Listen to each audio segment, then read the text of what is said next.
Bismillahirrahmanirrahim. Assalamualaikum warahmatullahi wabarakatuh. Selamat pagi, salam sejahtera bagi kita semuanya. Om Swastiastu. Yang saya hormati para Menteri Kabinet Indonesia Maju, yang saya hormati Ketua Umum dan jajaran pengurus APPSI, yang saya hormati para gubernur dari seluruh tanah air Indonesia, beserta wakil gubernur, sekda atau yang mewakili, seluruh Forkompinda, Provinsi Kalimantan Timur, Bapak Ibu hadirin undangan yang berbahagia. Kemarin Pak Ketua APPSI menanyakan mengenai urusan tenaga honorer, betul Pak? Yang di beberapa provinsi, kabupaten, dan kota masih banyak.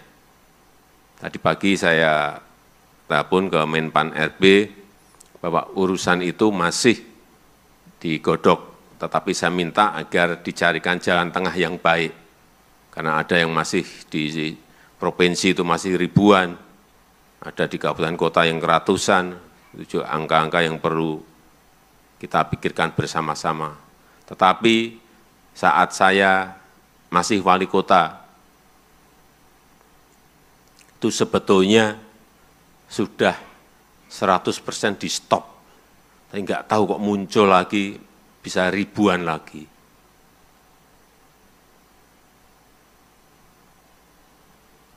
Itu yang masih dirumuskan untuk dicarikan jalan tengahnya. Tadi pagi saya minta kepada Menpan RB dan tolong kalau nanti sudah diputuskan bisa kita laksanakan bersama-sama.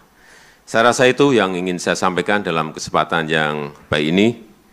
Dan dengan mengucap Bismillahirrahmanirrahim, pada pagi hari ini secara resmi saya buka Rapat Kerja Nasional Asosiasi Pemerintah Provinsi Seluruh Indonesia APPPSI tahun 2023. Terima kasih. Wassalamualaikum warahmatullahi wabarakatuh.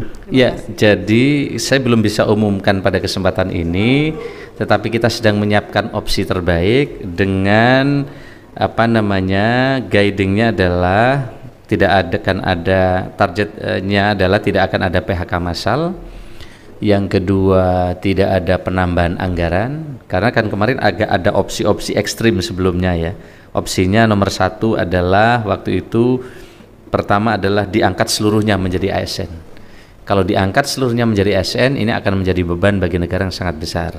Atau yang kedua, diberhentikan seluruhnya. Kalau diberhentikan seluruhnya, ini akan menjadi masalah di dalam sektor pelayanan publik. Karena ada banyak di menara-menara suar di berbagai daerah, itu ada banyak non-ASN yang sekarang nyata-nyata mereka bisa membantu luar biasa. Atau diangkat sesuai dengan prioritas yang sudah jalan sekarang, mulai 2022-2023 ini, yang diangkat sesuai prioritasnya adalah pendidikan dan kesehatan. Dan kemarin kami sudah siapkan 700.000 formasi bagi kesehatan dan pendidikan. Tetapi yang terserap, yang diusulkan daerah hanya 400.000. Nah, kami berharap daerah segera mengusulkan untuk P3K dari daerah, karena pendidikan dan kesehatan ini sedang jadi prioritas. Nah, sekarang kita sedang ajukan formasi, 1 juta lebih formasi yang kita ajukan untuk 2024. Nah, tentu tenaga non-ASN tidak hanya guru dan kesehatan. Tentu di banyak tempat juga banyak. Oleh karena itu kita sedang siapkan opsi terbaik, tanpa menambah anggaran, tapi tidak ada PHK, sehingga mereka tetap ada di tempatnya. Opsi inilah sedang kita kaji dan nanti akan kami laporkan lagi kepada Bapak Presiden. Gitu ya, cukup ya. Komisi 9 DPR RI meminta pemerintah menunda penghapusan tenaga honorer yang semula direncanakan 28 November 2023 mendatang. Hal ini dikarenakan masih banyak masalah dalam implementasi program-program di berbagai daerah, karena anggaran daerah, baik APBD maupun DAU, belum mampu membiayai tunjangan kinerja pegawai yang diangkat menjadi ASN. Anggota Komisi 9 DPR RI Irma Suryani menyebut, rencana penghapusan tenaga honorer semestinya diselesaikan terlebih dahulu di tingkat pusat.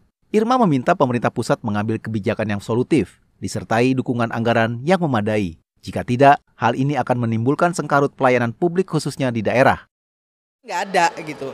Maka kemudian Bupati, Wali Kota, dan Gubernur merasa kesulitan gitu ya untuk melaksanakan program ini.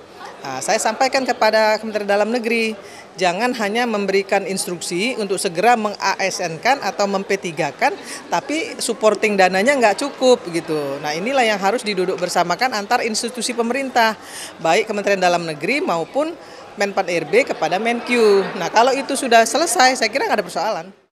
Anggota Komisi 9 DPR RI Nur Yassin menyebut program ini sebetulnya bertujuan untuk mensejahterakan ASN. Namun, pemerintah harus menyesuaikan rencana penghapusan tenaga honorer dengan kemampuan keuangan negara maupun daerah. Jadi, kalau menurut saya niat pemerintah pusat itu bagus dan benar. Jadi perekrutan tenaga ke depan itu harus juga disesuaikan dengan kemampuan keuangan dan keperluan daripada tugas yang harus dilaksanakan. Jadi bukan karena ada alasan-alasan